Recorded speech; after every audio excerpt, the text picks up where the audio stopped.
Hey, here's an update on the 1998 International 4700 DT466e. Check the hub oil. I added some royal purple in there. It was not dry, but it was a little low in that one. Pull the cap, make sure it's coming up to the bottom of that hole. You're good. Water fuel separator. I dated it today since I haven't run the truck, but I actually changed it about a month ago. And then I changed the oil today.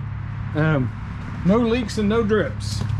That's got to be a first. I mean, I did drip when I was putting oil in it, but I didn't drip when I changed the filter. I did punch the bottom of the old filter. And I have a 13-gallon drain pan that I use for that, and then a separate pan. I use these right here. So this is the one I use for the main drain, and then I put this one under the filter, and it works great. No, I don't spill anything.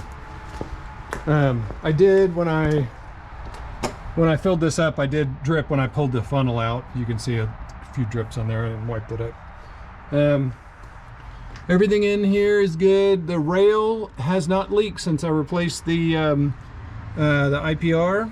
So I guess when that's at 5,000 PSI, it's going to leak.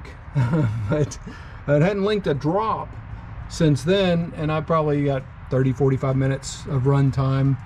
I did replace the grommet in this one right there. I don't know if you can see it, the top one.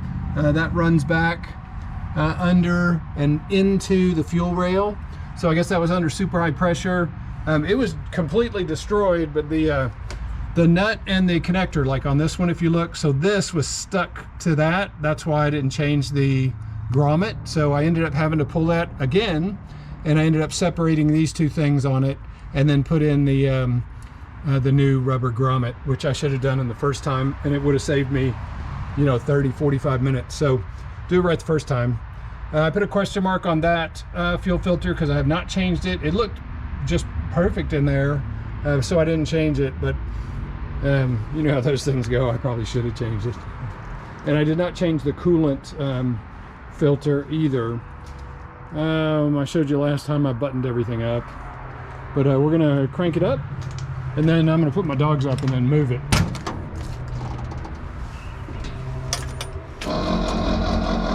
And I'll put this up here so you can, well, I guess you can see pretty good here.